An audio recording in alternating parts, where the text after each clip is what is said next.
Big 550 KTRS, Carney here. Welcome back to the program. And all he wanted to do is help people. And what does he end up doing? Insipid radio junkets.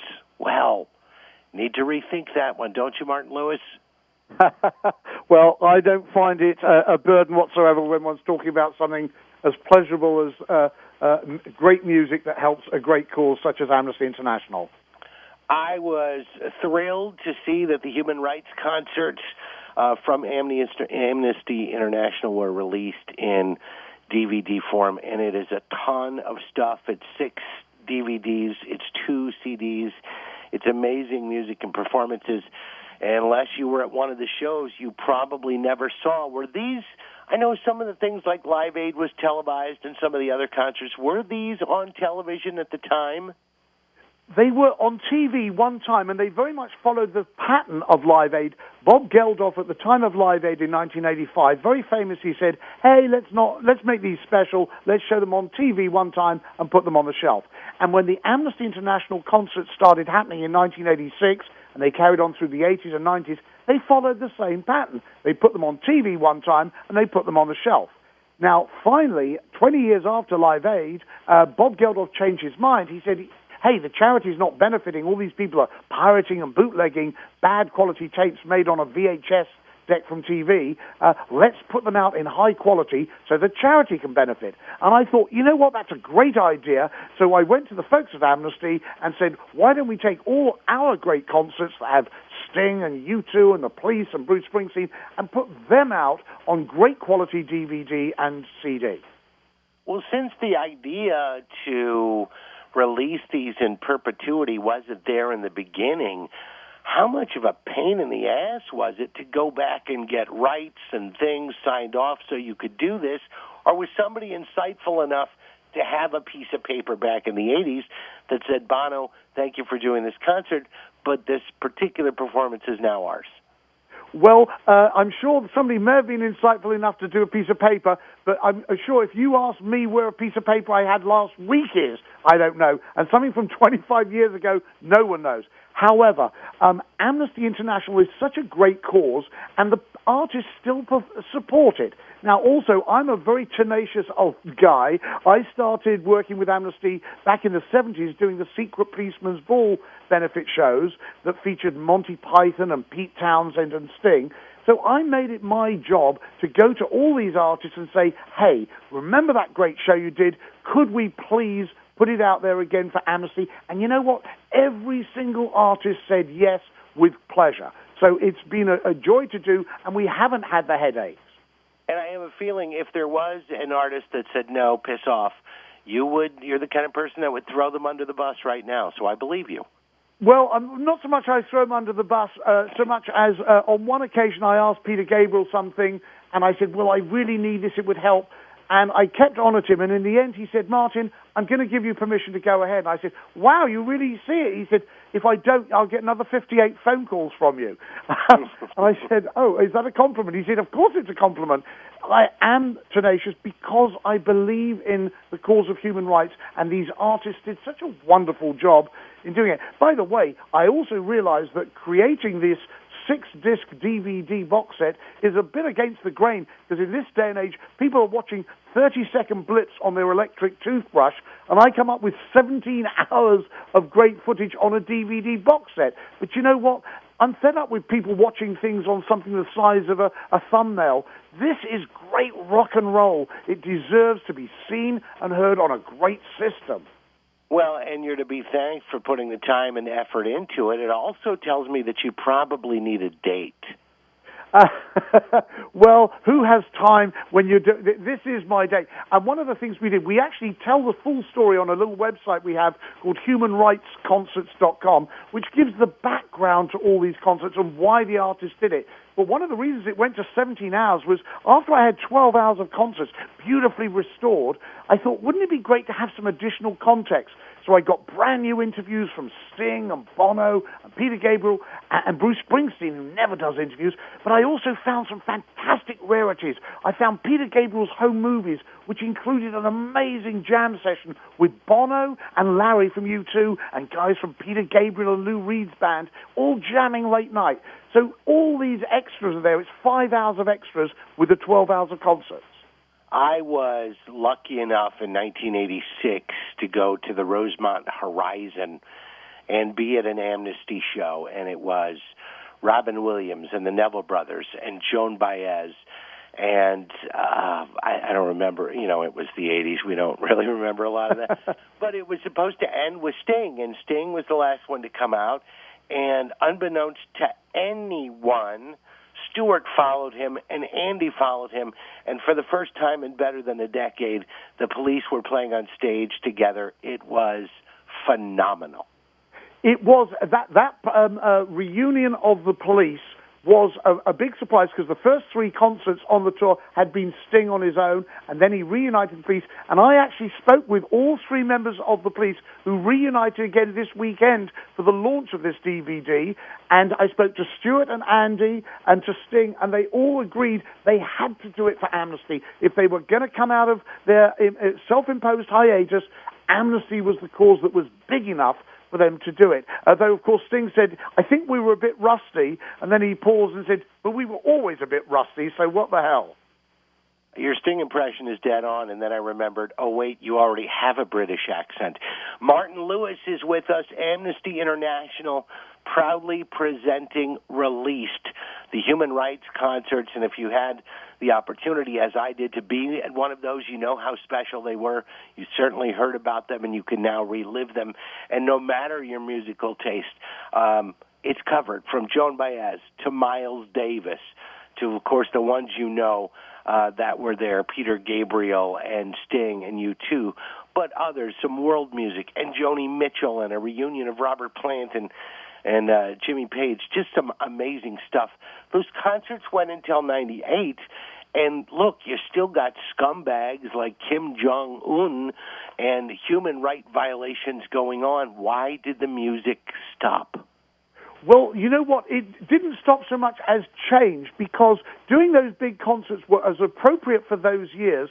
But in recent years, Amnesty has been doing its fundraising and reaching out to folks with albums. You might remember they did an album of John Lennon songs and an album of Bob Dylan songs.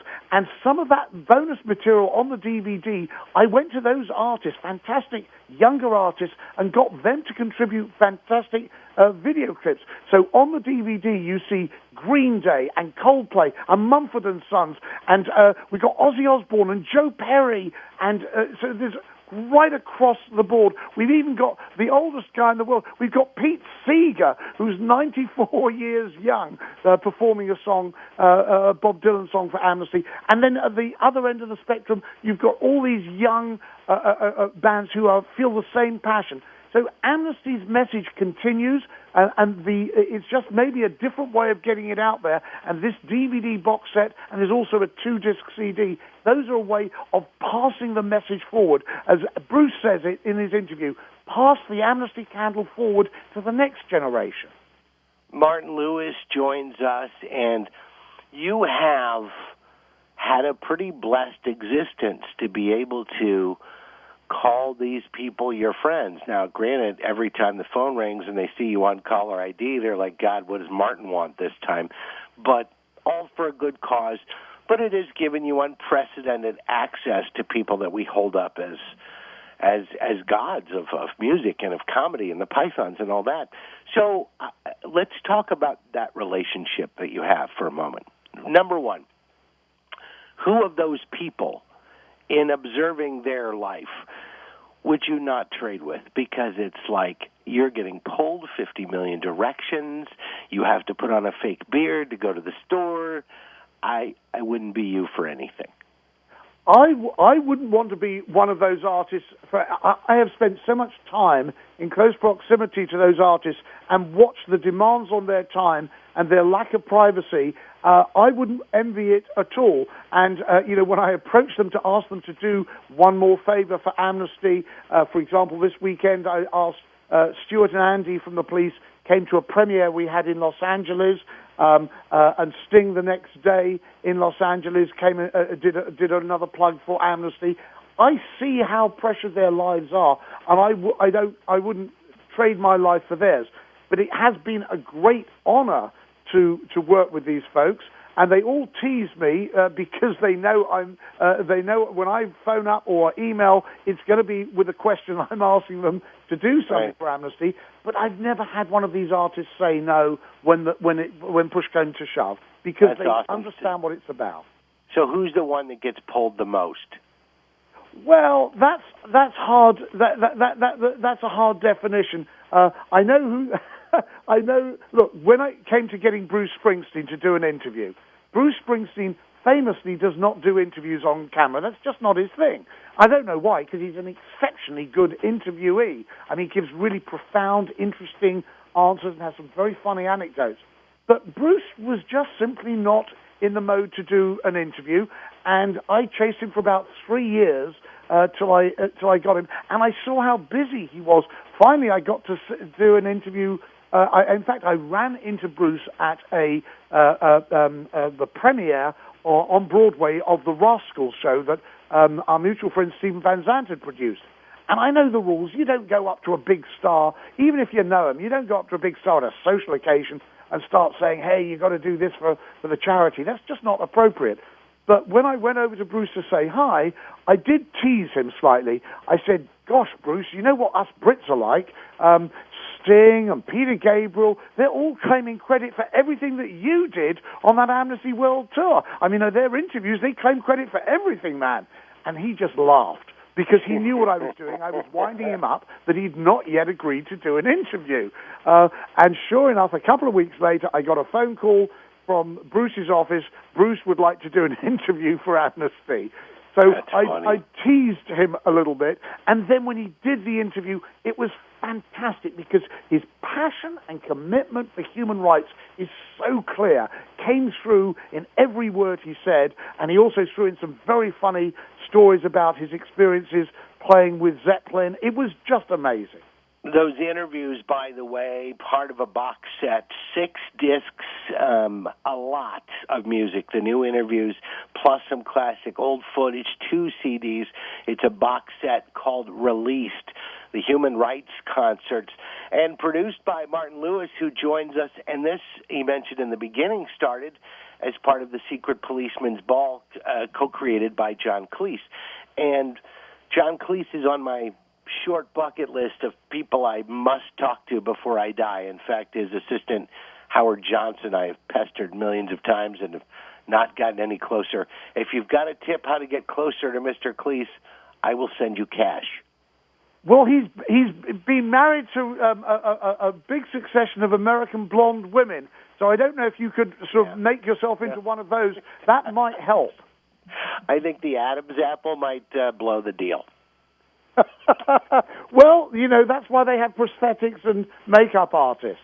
You know an awful lot about this, Martin, and that might have to be saved for another conversation. How does this start as a British comedy thing? It's Rowan Atkinson, and it's Billy Connolly, Scottish, I know, the Pythons, and it starts as that, and then it becomes a worldwide thing, and it's American also, and there's tours here. How did that come across the pond? Were you involved in that?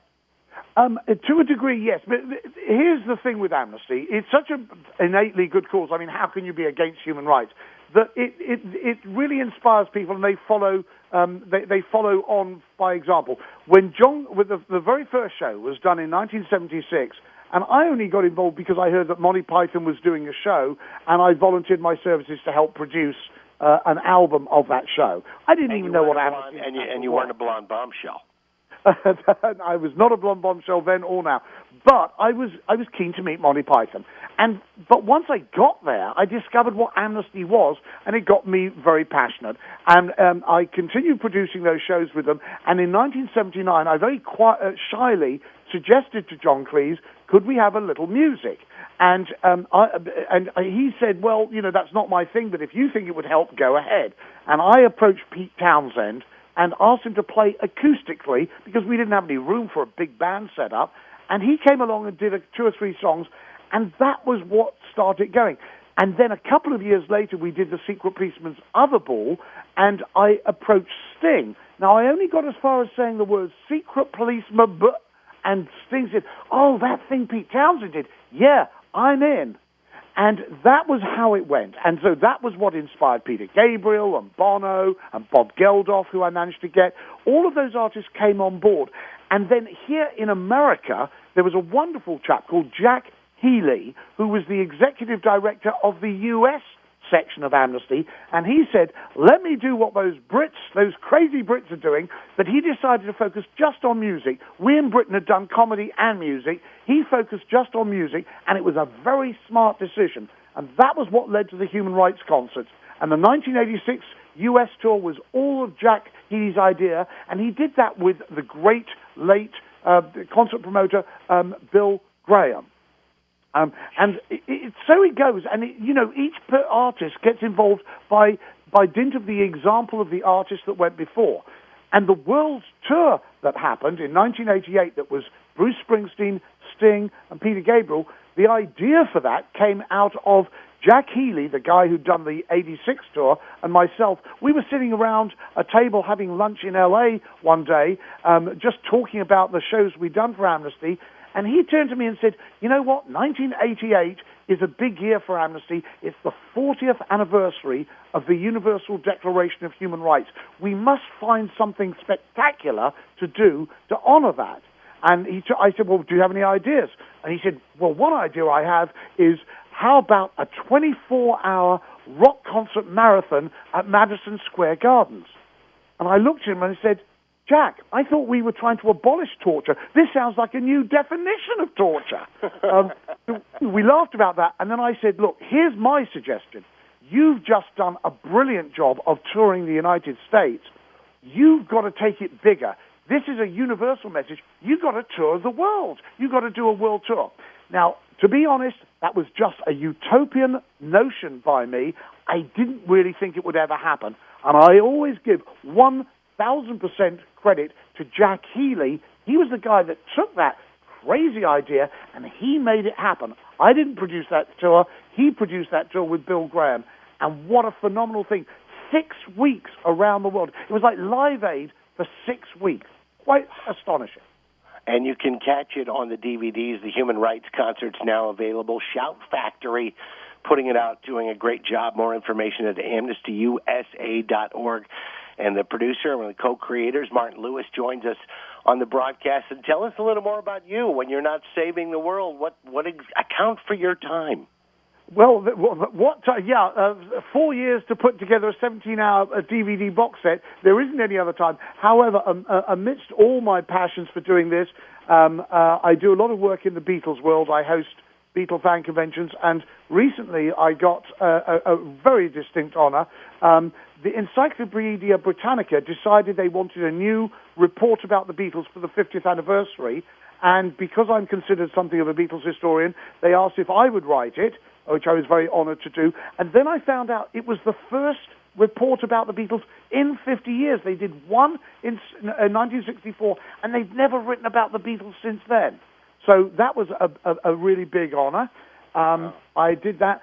My dear friend Pete Townsend, the chap that I managed to get to do the Secret Policeman's Ball back in '79, a few months ago, he got the very prestigious Les Paul Award, which is obviously a huge honor to any musician.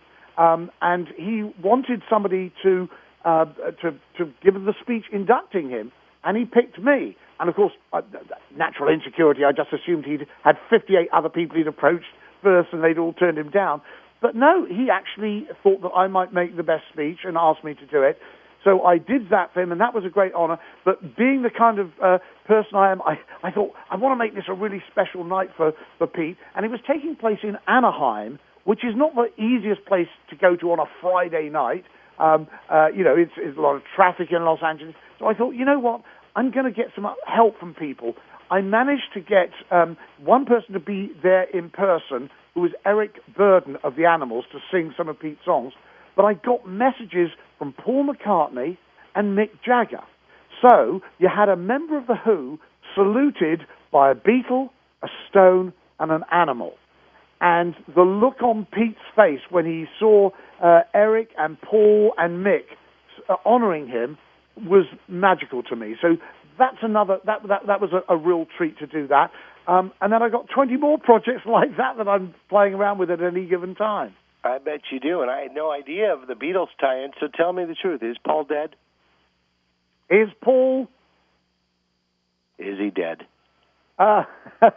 Not remotely dead, and frustratingly, and this just doesn't apply to Paul, it applies to a lot of these musicians I've been lucky enough to meet. They all look frighteningly young in person. This is not retouch work or something on a photograph. So I was with Paul, I guess it was about a few months ago, when they had the premiere of the DVD of that great film Rock Show. And Paul and I were catching up because I was talking about the Pete Townsend event and so on. And I'm standing next to Paul, who's a good 10 years older than me. I'm thinking, why does this guy look 10 years younger than me? Andy Summers of the Police is, I don't know if you know this, but Andy was 10 years older than the other guys in the band. He'd been around, he played with Eric Burdon and the New Animals.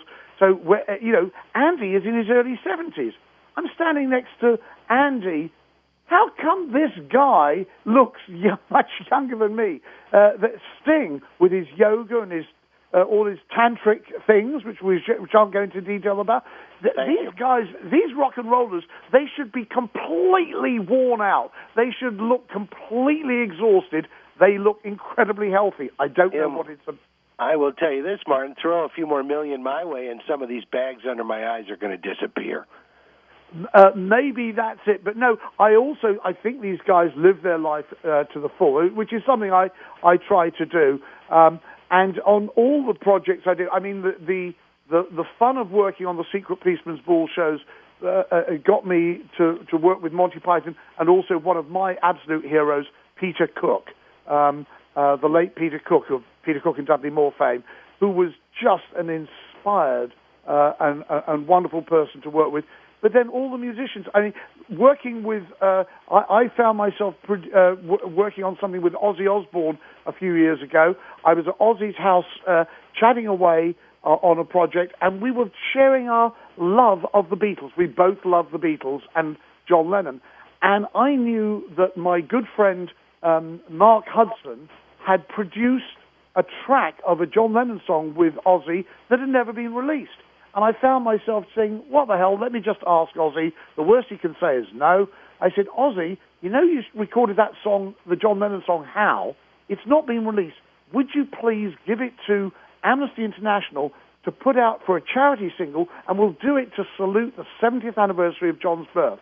And without missing a beat, Ozzy said, fantastic, what a great idea, I'm in for it. And the next thing I knew, I'm working with Ozzy and Sharon Osbourne, who was incredibly supportive, and me, I'm being a little bit pushy. I said, look, we've got the audio, it's fantastic, we need a music video. And Sharon and Ozzy said, well, you didn't mention that when you asked the first question. I said, no, I know, I wasn't thinking, was I? But I need a music video.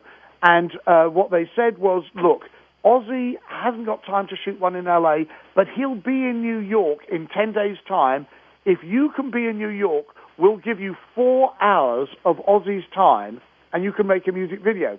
Well, you can't make a music video in 4 hours. It doesn't work that way. Music videos normally take a full day to shoot minimum.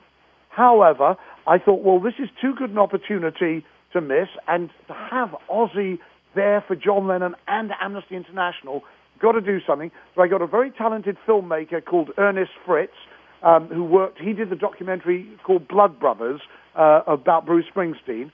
And I sat down with him and we brainstormed, came up with an idea, and lo and behold, we managed to shoot an Ozzy Osbourne music video for the John Lennon song How in 3.5 hours. We had to do it in 3.5 hours because Ozzy had a minder with him that kept tapping me on the shoulder and said, "Oi, we got to get out of here."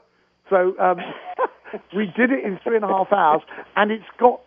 Funny enough, that's one of the videos that is on the released DVD box set as a bonus item. But it all happened because of the passion that Ozzy Osbourne had for John Lennon, and he was there to support Amnesty International, and bingo, something happened. So sometimes out of just a casual conversation, something like that can happen. And it all comes full circle, as you'll find that, and so much more in the Human Rights Concerts 1986 to 1998, presented by Amnesty International. It's called Released. It's available everywhere, and it's from Shout Factory. And what's AmnestyUSA.org is their website? Yes, there right? are two. There are two websites. If you want to go straight to find Join Amnesty, AmnestyUSA.org, and then we also created a little website to help people find more information about the human rights concerts, and that is very simply humanrightsconcerts.com, and that includes a link to Amnesty, so people can learn the history, get all the details, and then link and join up with Amnesty International. And if people want to go online and download scantily clad pictures of Martin Lewis? Well, those I've managed to get those completely blocked. All the rumors about me, Miley Cyrus, Lindsay Lohan, all of those rumors, and the GOAT, all those rumors are completely true, but I've managed to have everything expunged. And if anybody does find them, you will find a drone dropping on you about 3 seconds later. So I don't advise people to do that. I'm not going to judge, but I would have listed the GOAT before Miley Cyrus. Martin Lewis, what a pleasure to talk to you, and thank you for your commitment to human rights and providing entertainment to us and giving us a good chunk of your time. I hope we can do this in person someday. I appreciate that. Thank you very, very much indeed. Be well, sir. Bye-bye. Bye-bye.